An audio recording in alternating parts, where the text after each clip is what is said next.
আমি আজকে আমার বন্ধুদেরকে খুবই মজার একটা মাংসের রেসিপি করে দেখাবো। সাথেই থাকবেন। এখানে পেঁয়াজ সয়াবিন তেলে দিয়ে দিলাম। মূলত আমার এই মাংসটা আজকে রান্না করছে আমার বাসার যে খালা উনি। আমি আমার বাসার মাংস রান্না করতে গেলে আমি খালাকে দিয়ে রান্না করে, ওনার হাতের মাংস খুবই মজা হয়। এখানে মাংসের মশলা আমরা দুজনই ছিলাম। এখানে মাংসের মশলা যা যা গরুর মাংস রান্না করতে লাগে সেই দিয়ে আমরা রান্না করছি। শুধু হলুদ ব্যতীত, হলুদটা দেওয়া যাবে না। হলুদ দিলে এটা চর্বির মাংস রান্নাটা একটু অন্যরকম হয়ে যায় দেখতে, মানে হলুদ দেই না আর কি। আমরা এখানে মাংসটা কষিয়ে নেব খুব ভালো করে। কষানো হয়ে গেলে দেখেন সুন্দর হলুদ ছাড়া কষানো হয়ে গেলে তারপর পরিমাণ মতো এতে ঝোল দিয়ে দেব। ঝোল দিয়ে মাংসটা মিডিয়াম জালে সুন্দর করে নরম তুলতুলে করে সিদ্ধ করে নেব।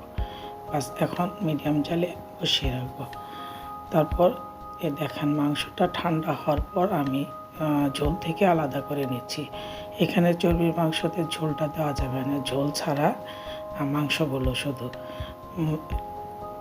দেখেন এই যে সিদ্ধ হয়ে গেছে। এখানে যে চর্বিটা দেখতে পাচ্ছেন, এই চর্বিটা হচ্ছে গরুর মাংসের চর্বি।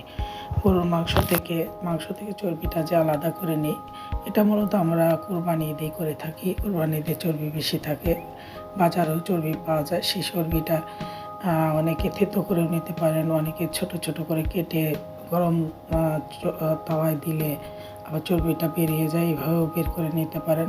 গরম কড়াইয়ে রেখে চুলোতে বসিয়ে রাখলেও চর্বিটা সুন্দর বেরিয়ে যায়। এই যেভাবে মাংসটা কিন্তু আবার একদিনে করা যাবে না।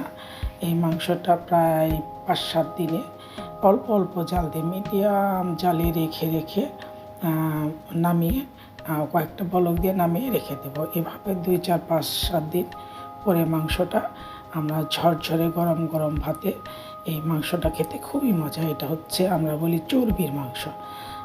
এভাবে আমরা খাই।